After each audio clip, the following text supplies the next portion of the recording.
Hello everybody, 皆さんこんにちは。I'm going to be explaining why Japanese people have difficulty with L and R. なぜ日本人が L と R、ね、苦手か説明します。The way we, is there a verb vocalize? When in, こう音出すときにね、Japanese people tend to close the throat, and it's hard to kind of know it exactly if you are a Japanese.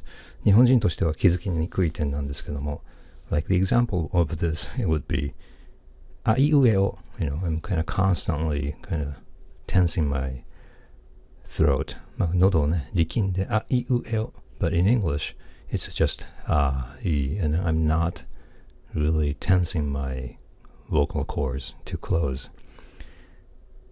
If you play the guitar, you play the guitar with or without muting, hand muting, then the sound is very different. I think it's exactly like that.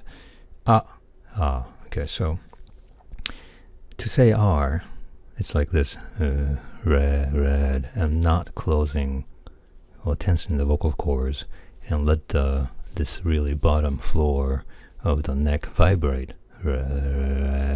like a dog's growling kind of sound.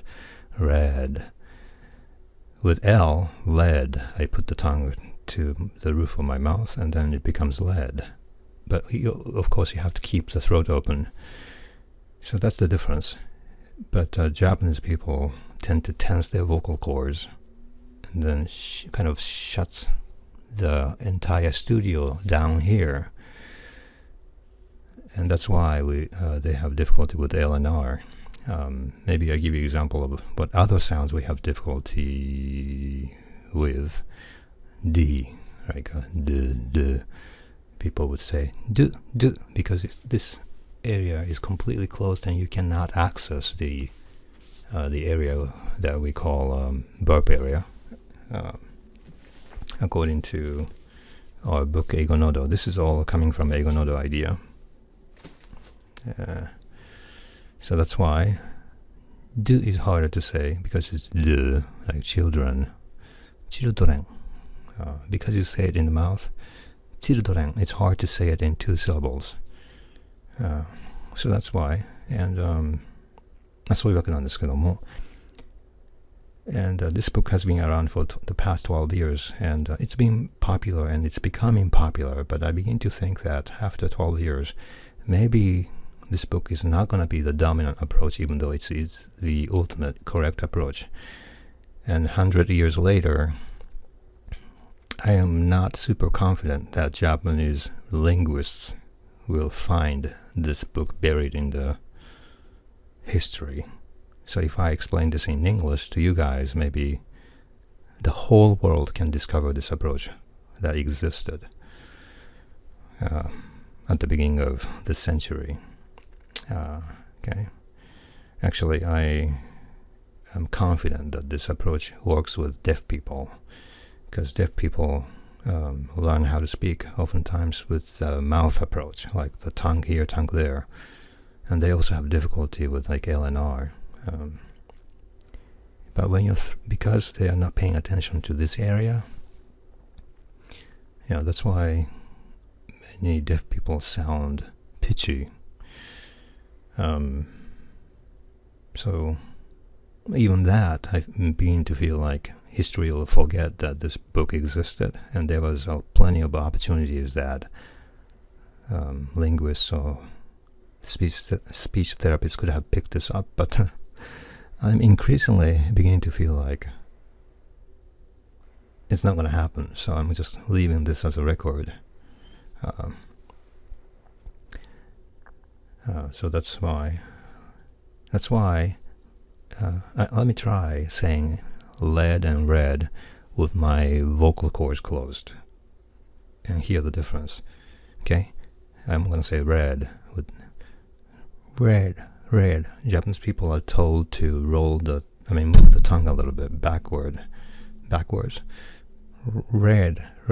That's why it's not exactly red. With L, it's going to be like lead, closing my throat. So red and lead both come out ambiguously, not super different.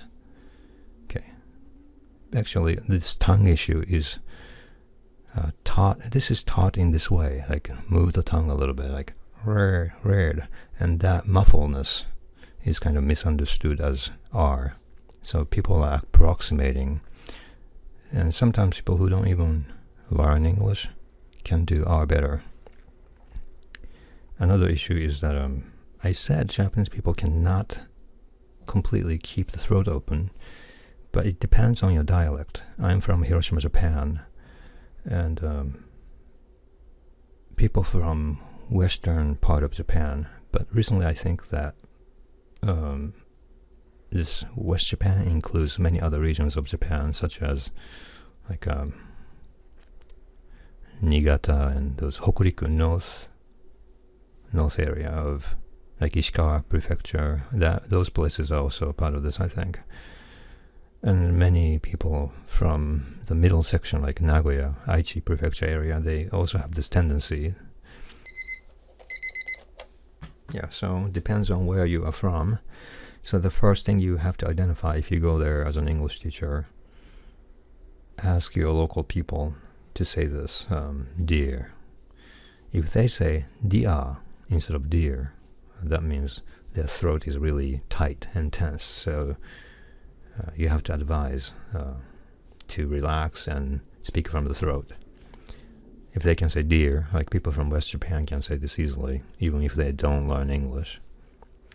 Oh, maybe ask them to imitate how a dog barks. Oh no, growls. Like, actually, people from Kanto region, like Tokyo, they will go like this, ooh, instead of ooh, because it's hard for them to go really down to the bottom of the neck. So for them, you need to advise. First of all, they have to change their lifestyle a little bit. When they sleep, I advise that they should sleep on the side of the body so that you end up breathing really deeply. Sleeping on the side allows you to use your ribs more, effectively as they are designed.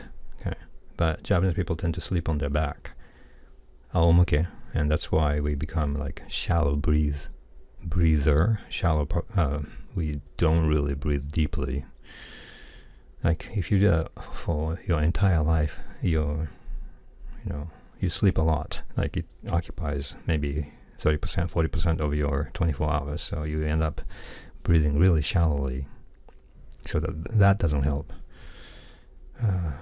Second, you have to relax. And relaxing is very difficult sometimes. I know in athletics, people who run, I know their body is really, really relaxed. Even when I play the guitar, my fingers are relaxed. The same way, you really have to relax. So, if you're going to Japan as a JET teacher, for example, you really have to identify how your local people speak and if they really access the bottom floor of the neck. Okay. Otherwise, it's a waste of time because they have difficulty saying things and they have difficulty listening too. Like when they learn a word, children, because they cannot say D, they will for now learn it as children. And then when it comes to their turn to listen to the word children, they hear children instead of children. And then their listening comprehension is really messed up. Okay? 英語のどまた明日